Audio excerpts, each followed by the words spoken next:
자, 주님의 눈으로 바라보기 7번째 시간, 약속을 믿으라 라는 제목으로 하나님 말씀을 선포하겠습니다.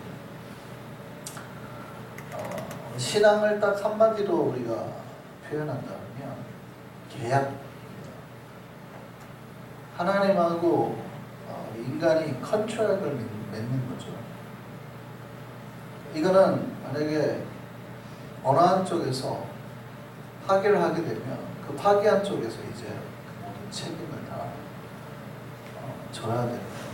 하나님과 개인, 각자와의 계약입니다. 신앙은 계약이에요. 계약. 그 계약을 성실하게 준수한 사람은 그 계약에 있는 복을 다 누리게 되는 거고, 만약에 계약을 파괴하면 그 계약을 파괴한 거에 대한 책임을 자기가 다 지게 되는 거예요. 그 손해를 다 감당해야 돼요. 성경에는 화라고 하는 거죠. 성경에 보면 하나님과의 계약을 잘 지켜서 은혜의 그 복을 누리는 사람이 있고, 하나님과의 계약을 파괴를 해서 망하는 사람들이 나오죠. 다윗은 하나님과의 계약에서 복을 누린 사람이에요. 다윗은 그 하나님과의 계약 가운데 다윗 계약이 나오고, 성경에 몇 가지 계약이 있는데 그 중에 다윗 계약이 나오죠. 그 유명한 다윗 계약이 사무엘상에 보면 나오는데, 사무엘하에 보면 나오는데, 그 다윗 계약이 바로 그거예요. 하나님과의 약속 가운데 다윗이 복을 누리고 영원토록 하나님 안에서 사는, 실수도 있었지만 다윗은 끊임없이 회개하면서 그 계약으로 돌아옵니다. 그 약속 가운데 살려고 노력을 합니다. 그런데 먼저 복의 계약을 한 사람이 있어요. 사울입니다. 사울. 여러분, 사울이 그냥 망한 존재가 아니라 원래는 복의 존재였죠. 사울은 뭐 하나 부족한 사람이 없었어요. 키도 보통 사람보다 머리 하나가 더 컸죠. 근데 핸섬했대요. 가문이 굉장히 좋았고, 그러니까 덩치도 좋고, 게다가 자기 아버지 말에 순종할 만큼 효자예요. 게다가 성령의 충만함을 입어서 예언할 만큼 믿음도 괜찮았어요. 그러니까 왕으로 세움을 받은 거예요. 누가 봐도 나이스한 사람. 근데 다윗의 마지막은 결코 좋지 못하죠. 그의 아들도 뛰어나요. 요나단이라는 걸출한 위인이 하나 탄생하거든요. 근데 그 가문이 폭삭 망해버리죠. 왜 그랬을까요?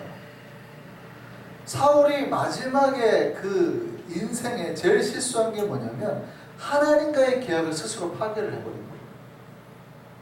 하나님이 하지 말라라고 하는 걸 해요. 하나님이 하라 하는 건 안 해요.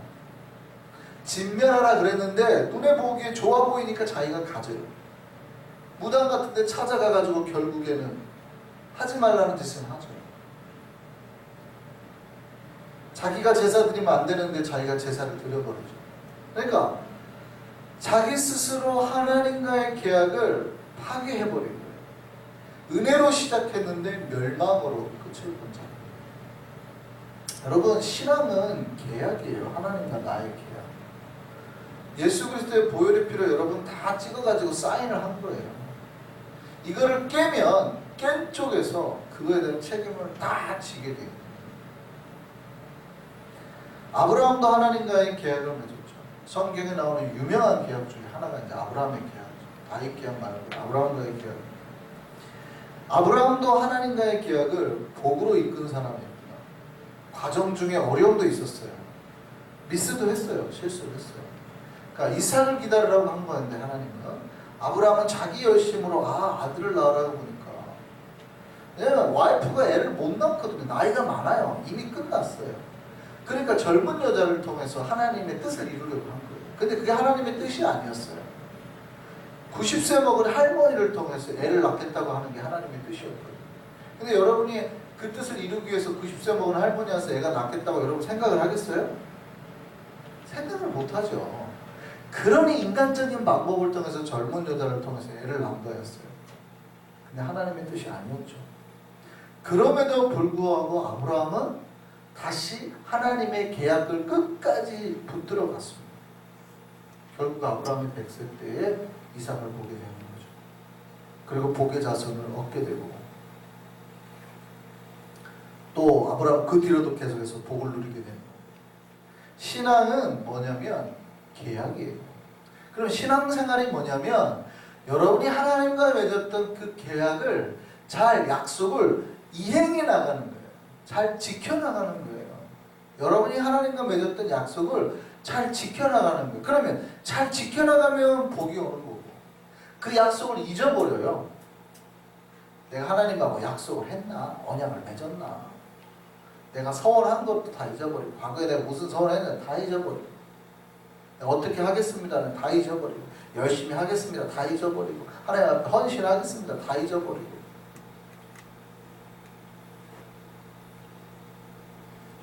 그러면은 이제 그 계약이 망가지기 시작합니다.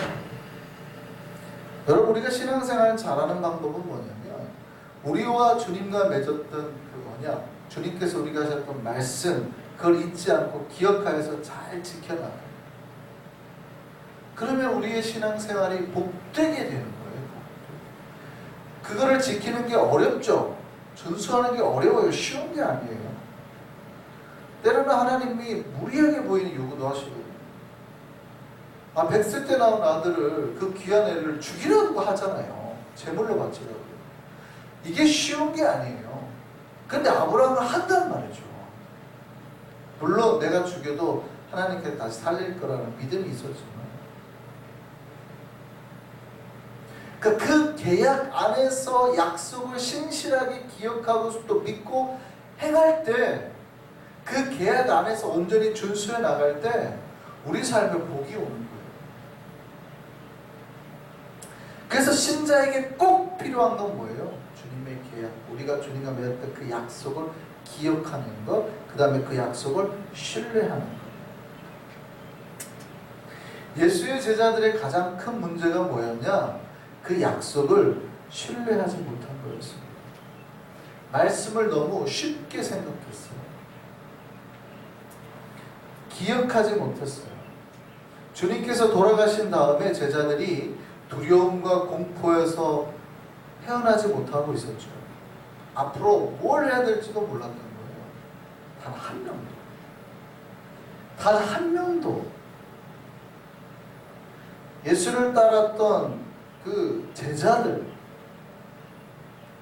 그 수많은 70의 파송된 사람들, 그 옆에 있던 무리의 사람들, 여인들, 그 수많은 사람들, 오병이어에 참여 그 기적을 맛본 사람들, 병이 치유된 사람들, 단 한 명도 산상수훈을 들었던 사람들,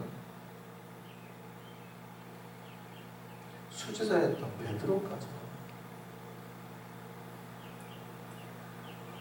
주님의 말씀을 기억하지 못했습니다. 예수께서는 분명히 자기가 고난을 받고 제3일에 살아날 것을 말씀하셨거든요. 마태복음 16장 21절 말씀을 보시죠. 이때로부터 예수 그리스도께서 자기가 예루살렘에 올라가 장로들과 대제사장들과 서기관들에게 많은 고난을 받고 죽임을 당하고 제3일에 살아날 것을 제자들에게 비로소 나타내십니다. 예수께서 분명히 내가 예루살렘에 올라가면 대제사장 때문에 서기관이나 바리새인 때문에 고난받을 거고 죽을 거다 말을 하셨다고요. 그리고 사흘 뒤에 3일 뒤에 다시 살아날 거다라고 말씀하셨어요. 여러분 이 사건이 이런 이야기가 그냥 쉬운 이야기예요. 충격적인 이야기죠. 제가 여러분에게 제가 앞으로 맨해튼 우리 이제 큰일 하러 가는데 제가 고통당하고 죽을 겁니다. 근데 사흘 뒤에 제가 살아날 겁니다. 그러면 여러분이 뭐라고 생각했어요? 놀래죠. 최소한 미쳤다고 생각할 거예요. 왜냐하면 부활이라는 개념이 없잖아요. 그럼 제가 걱정하지 마세요. 다시 살아날 거예요. 그러면 최소한 그 말은 놀라운 메시지예요. 이거 문제가 있는데 이걸 잊어먹을 수 있어요, 없어요? 어떻게 이걸 잊어먹겠어요? 다른 사람은 다 잊어먹어도 베드로는 잊어먹으면 안 돼요. 왜냐하면 베드로는 이 사건 때문에 예수님 앞에 사탄이라는 소리를 들어요. 제가 죽는다고 부활한다고 그랬더니 어떤 집사님 한 분이 와갖고 목사님 그러시면 안 됩니다. 그랬더니 저리가 이 사탄아 어디가 제가 그랬단 말이에요. 그 얘기를 듣고 놀래요, 안 놀래요? 상처받죠. 자기가 사탄이라는 소리를 들었단 말이에요. 이 사건 때문에. 근데 그걸 잊어버려요?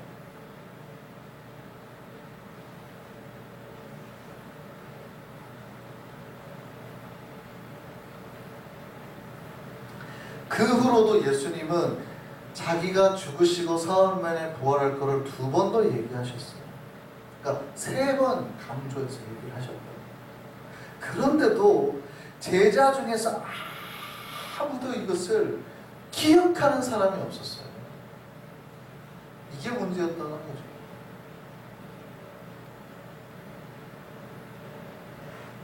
우리는 주님의 말씀을 기억해낼 수 있기를 소망합니다. 그런 의미에서 지난주 주일 설교 제목이 뭐였어요? 아무도 기억하는 사람이 기억하셔요. 여러분, 사실은 예수님의 제자들이 예수가 죽을 거라는 그 사실을 기억하지 못했다고 보기는 어려워요. 그거를 망각하기는 쉽지 않거든요. 그러니까 기억하지 못했다기보다는 그 말을 믿지 못했다고 하는 게 더 정확할 거예요. 그 말 자체는 충격적이에요. 그런 걸 잊어버릴 수는 없죠. 사람이 죽었다가 살아난다는데, 제가 그 얘기를 했다는데 여러분이 그런 걸 잊어먹겠어요? 근데 잊어먹기는 어려워요. 그런데 정확하게 말하면 뭐예요? 안 믿었다. 안 믿었다. 예수가 그렇게 자기의 말씀대로 대제사장에게 고난을 받고 십자가에 죽으셨지만 살아날 것을 안 믿었다. 주님이 몇 번이나 강조해서 말했지만 안 믿었다는 거예요. 제가 여러분이 하나님과의 계약을 지키면 복을 받습니다. 말씀대로 하면 복을 받습니다. 제발 세상 보지 마시고 하나님의 말씀대로 사시면 반드시 복을 받아야 해도 안 믿더라. 돈 10,000불을 만약에 주일마다 던져준다고 해보세요. 교회 안 나오면 10,000불씩 준비하면 나와야 안 나와요? 10,000불이 문제가 아니에요. 복을 받냐 못 받냐, 여러분의 자손이 복을 받냐 못 받냐 결정이 되는 거에 나오셔야 해도 많이 나와요 안 나와요? 안 믿는 거예요. 예수가 내가 죽고 부활하리라 해도 그 사실을 믿은 사람이 한 명도 없었다는 거예요. 한 명도.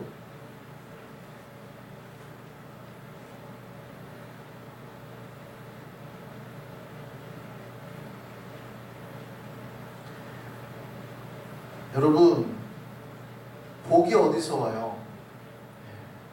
그 약속을 기억하는 거예요. 말씀을 기억하는 거였어요. 놀랍게도 성경에 예수께서 부활하실 것에 대해서 기억한 사람들이 나옵니다. 그들이 오늘 본문에 나오는 대제사장과 바리새인들. 오늘 본문 63절 한번 보실래요? 뭐라고 되어 있어요? 주여, 저 속이던 자가 살아있을 때 말하되 내가 사흘 후에 다시 살아나리라 한 것을 우리가 기억하는. 누가 기억해요? 사흘 뒤에 살아날 거라고 하는 걸 누가 기억하고 있어요? 대제사장과 사두개인들, 바리새인들, 이 사람들은 다 기억하고 있어요. 놀랍게도.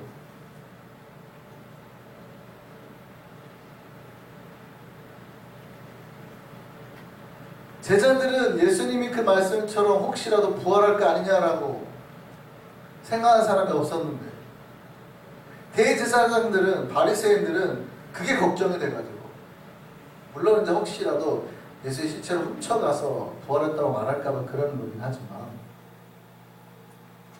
그럼에도 불구하고 이 사람들은 그것까지 기억하는 해내는. 이 사람들이 예수님의 말씀을 매일 들었겠어요? 제자들이 매일 들었지. 제자들은 매일 아침, 점심, 저녁을 같이 했잖아요. 잠자리까지도 탁 준비해가지고 그 자리까지도 있었잖아요. 말씀은 그 사람들이 매일 들었죠.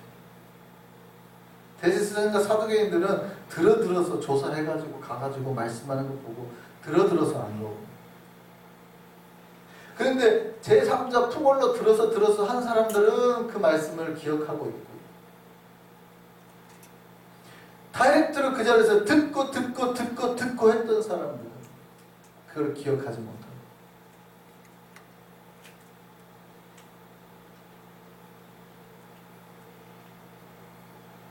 여러분, 진짜 진정한 신앙은 바로 하나님의 약속을 기억해야 돼요. 다만 신뢰하면서 기억해내야 돼요. 그러니까 믿어야 된다 이 말이에요. 대제사장은 기억은 했지만 신뢰하지는 않았죠. 그러니까 그렇게 말한 거는 기억해냈지만 진짜로 예수가 부활하실 분이라고는 믿지 않은 거죠. 근데 제자들의 더 큰 문제는 뭐예요? 그걸 기억해내지도 않은 거예요. 그러니까 그가 부활할 거라는 신뢰는 애초에 그 속에 발생하지도 않은 거죠. 성경의 제자들이나 여인들은 누구 중에 주님께서 부활하리라는 걸 애초에 확신했던 사람이 단 한 명도 없어요. 그거를 기억을 했는데 의심했더라 뭐 이런 구절도 없어요.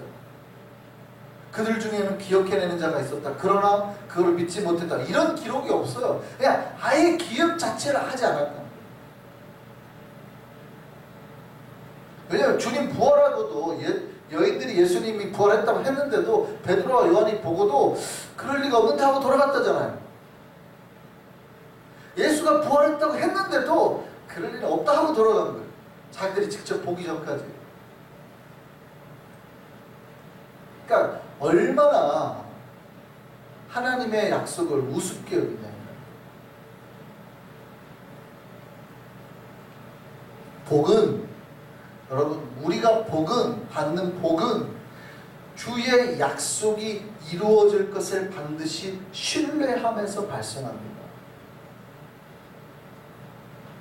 그 신뢰 가운데 자신에게 하신 말씀을 기억하면 그 말씀은 모두 복이 되어서 우리의 인생 가운데 능력으로 다 역사되는, 발생하게 되는 거예요. 우리는 모두 주의 말씀을 단 하나도 무시하지 않고 신뢰함으로 그 약속이 자신에게 반드시 이루어지게 되기를 소망합니다. 믿음으로 주님께서 아브라함에게 주셨던 복, 다윗에게 주셨던 복, 이런 복들 우리가 모두 누리고 살기를 소망합니다. 아브라함에게도 고난의 시기가 있었죠. 근데 그 고난을 이겨냈던 힘이 뭐예요? 아브라함에게 반드시 그 약속을 이룰 것을 믿었어요. 그 믿었던 그 믿음에서 나오는 거예요. 그걸 믿었다는 건 어떻게 알아요? 하나님이 아브라함에게 주신 거는 뭐냐면 네가 살아있는 동안에는 복 못 받을 거야. 네 자손들이 대신에 받을 거야. 이거예요. 그럼 자손들이 받을 복이 뭐예요? 이 가나안 땅을 가지게 돼요. 근데 아브라함은 그 가나안 땅을 가졌어요? 못 가졌어요? 가진단 말이에요.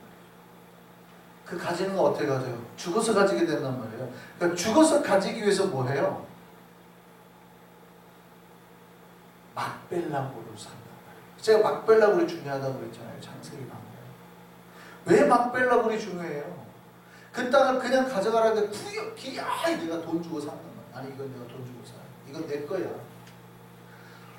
자기는 비록 자기의 430년 뒤에 후손이 그 땅을 차지하게 될 건데 자기는 430년을 미리 땡겨서 내 돈을 주고 그 땅에 내가 들어가겠다는 거예요.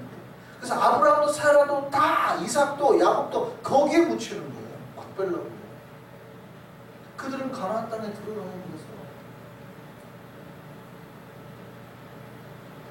비록 하나님의 약속이 내 때 이루어지지 못하지만 나는 그 약속을 신뢰한다는 거예요. 하나님이 400년 뒤에라도 나에게 이룰 약속을 신뢰한다는, 이게 아브라함의 믿음이에요. 비교가 안 되죠. 우리 이 땅에서 우리는 누려야지 복이라 생각하는데 그건 아브라함 중요하지 않아요. 하나님 말씀이 이루어지냐 안 이루어지냐가 중요한 거예요. 400년 뒤에라도 이루어질 걸 나는 믿기 때문에 이 땅을 사서 나는 가나안 땅에 들어가겠다는 거예요. 공짜로 주겠다니까. 공짜로 주면 안 돼. 나는 이거 돈 주고 내 거 만들어야 돼. 기어이 그래서 막벨라고를 자기 소유로 사는 거예요. 그게 굉장히 성경에서 중요하게 나오는 사건이에요.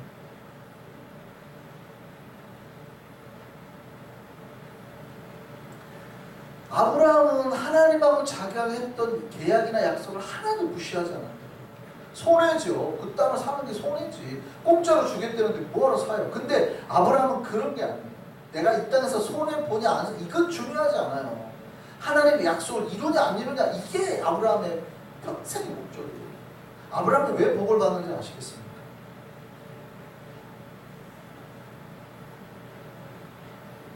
다윗이 사울을 죽일 기회가 있었죠. 다윗이 사울을 죽일 기회가 있었어요. 2번이나. 근데 그때의 다윗은 자기 인생의 최대 코너로 몰릴 때, 그러니까 나라의 군대가 자기를 죽이러 왔는데 내가 사울을 죽이면 순식간에 왕으로 등극할 찬스예요. 근데 지금 인생의 끝에 와 있는 거거든요. 자기는. 여기 죽으면 자기 인생이 끝나요. 뭐 왕이 되는 찬스는 없어요. 그냥 자기 인생 코너에 지금 몰려있단 말이에요. 그것도 자기를 죽이러 왔는데 동굴 속에 숨어있는데 마침 거기에 사울이 들어와서 쉬네. 주변에 다 그래요. 이건 하나님이 주신 기회입니다. 하나님이 주신 기회. 죽이고 우리 나라를 다시 얻읍시다. 여러분 같으면 뭐라고 해요? 역시 지금까지 수고한 걸 하나님께서 이렇게 갚으시네 할 거 아니에요? 다윗은 아니다. 다윗은 아니다고 해버려요. 내가 죽으면 죽었지 이거는 아니다.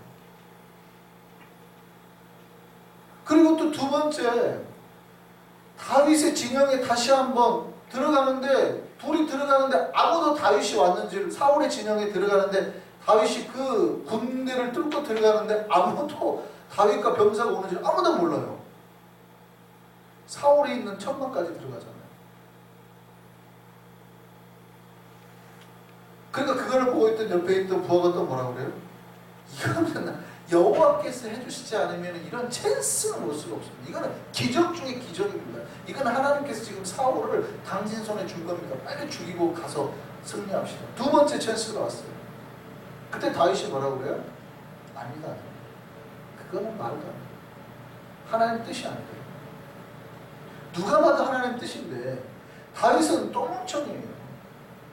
여러분, 다윗이 군대에 뭐 골리앗을 쓰러뜨린 영웅 같으세요? 다윗은 용사만인 게 아니라 철저하게 하나님의 눈에서 바라보고 판단하죠.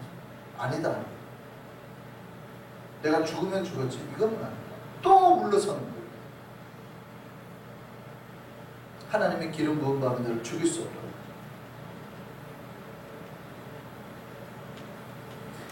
아들이 반역했을 때 다윗은 자기가 피난 가니까 와가지고 조롱해요. 너 그럴 줄 알았다 이놈아. 다윗이 망하니까. 이제 왕의 때 그 반역돼가지고 도망가니까 얼마나 슬퍼요. 근데 와가지고 네 이렇게 망할 날이 올 줄 알았다. 그런 사람을 보면 화가 나야 안 나요? 왕이시여 내가 가서 저놈 죽일까요? 그럼 뭐라고 그래요? 안 그래도 열받아 죽겠는데 내 눈에 안 보이게 해라. 안 그러겠어요? 근데 다윗은 그때도 죄를 통해서 하나님께서 말씀하시라고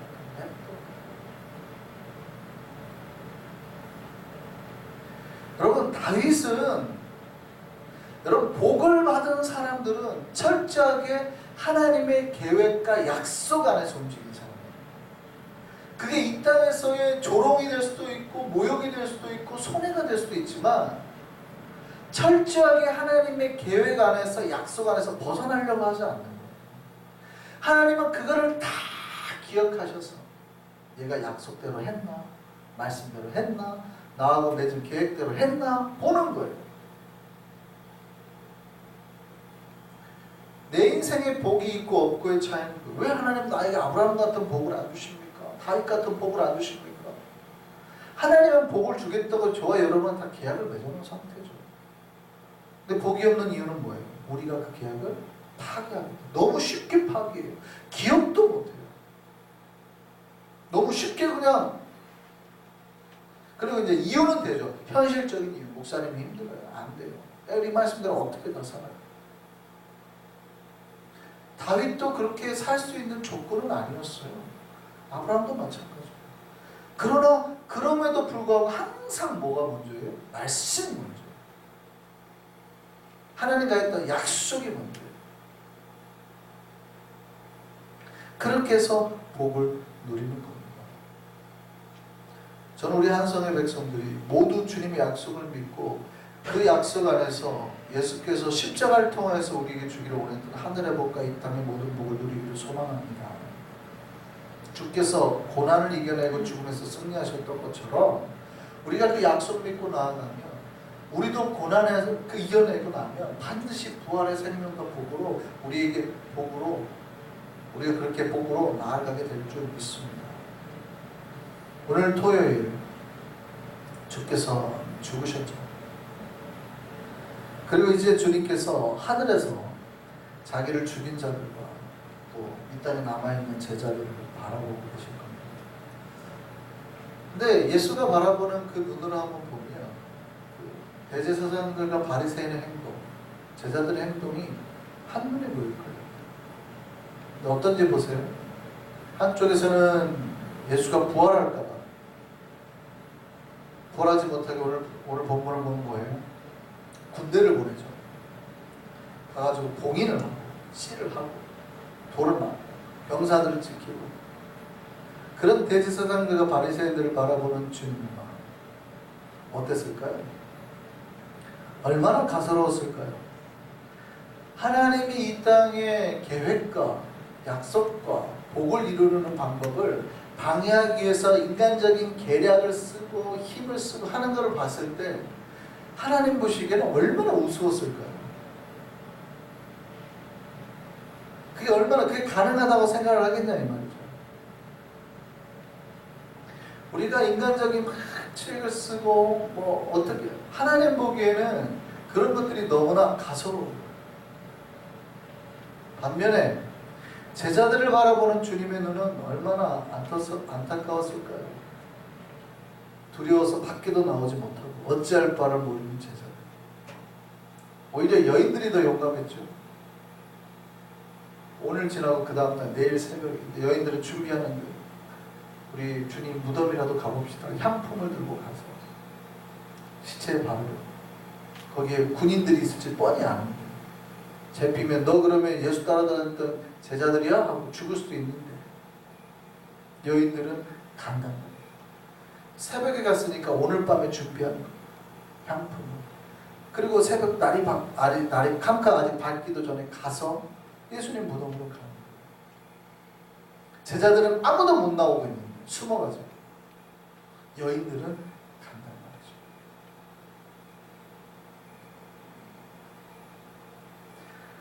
자, 그 숨어있는 제자들을 바라보는 눈 어떨까요? 우리를 바라보는 주님의 눈에는 기쁨이 있기를 소망합니다. 우리를 바라보시는 주님의 눈에는 어리석음이나 안타까움이 아니라 진실로 주께서 기뻐하실 마음, 그 충만한 역사가 있기를 소망합니다. 그러면 우리에게 복이 있어요. 저는 우리 한성의 백성들이 우리를 반드시 구원하고 생명 주시고 복의 땅으로 인도하실 것을 믿으셨으면 좋겠습니다. 신앙은 주께서 하신 말씀과 약속을 믿는 거예요. 주께서 우리에게 하신 말씀을 하나라도 잊지 말기를 바랍니다. 특별히 이번 일주일 동안 우리에게 주셨던 말씀들을 기억하셨으면 좋겠습니다. 우리가 기억해서 우리의 마음밭을 바꾸고 우리가 주의 약속을 믿고 우리를 신앙을 영혼을 변화시키면 그 약속의 씨앗이 우리 땅에 떨어져서 반드시 30배, 60배, 100배의 복으로 누리게 될 줄 믿습니다. 말씀드렸죠? 길가든 돌밭이든 가시밭이든 우리는 어떤 사람의 목사님 우리 마음은 가시밭이에요. 우리 마음은 돌밭이에요. 죄송한데 길가든 돌밭이든 가시밭이든 열매를 못 맺는 겁니다. 우리는 열매를 맺을 거라고 자꾸 착각을 하시는 건데 여러분 마음이 지금 돌밭이거나 가시밭이면 열매가 안 맺어요. 똑같이 고생을 하고 말씀은 듣고 신앙생활을 했는데 열매는 없어요. 그 마음 같은. 그런데 좋은 밭이 되는 순간 열매가 하나가 맺혀요? 두 개가 맺혀요? 아니죠. 30배, 60배, 100배로 맺히는 거예요. 복은 좋은 땅 만들어서 가지는 사람이 다 누리는 거예요. 내 마음이 지금 여러분 길가든 돌밭이든 가시밭이든 아무 상관없어요. 그냥 못 누리는 거예요. 복은 무조건 좋은 땅만 가지는 거예요. 좋은 땅. 그러니까 여러분이 지금 길가잖아요. 바꿔야 돼요. 돌밭이잖아요. 돌을 끄집어내야 되고 가시밭이면 잘라내서 무조건 좋은 밭으로 만들어내야 돼요. 그러면 그때부터 비로소 복이 폭발하는 거예요. 복은 하나 받냐 둘 받냐가 아니에요. 받지 못하느냐 폭발하느냐예요. 기억하셨으면 좋겠습니다. 우리가 정말 우리의 마음밭을 좋은 땅으로 기름해서 우리가 하나님 앞에 그 약속의 준수자로 나아가면 주의 말씀은 동일하니 언제나 역사하실 것이니 우리에게도 똑같이 30배, 60배, 100배로 갚아주실 줄 믿습니다. 아브라함에게, 다윗에게 주셨던 복을 우리에게도 주실 줄 믿습니다. 그러니까 이 믿음의 길 포기하지 않고 끝까지 나아가시기를 소망합니다. 신뢰하는 자에게 계시하신 그대로의 모든 복을 내리기를 소망합니다. 그리고 그 모든 복을 누리고 살아가는 우리가 되기를 진정으로 바랍니다. 기도하겠습니다.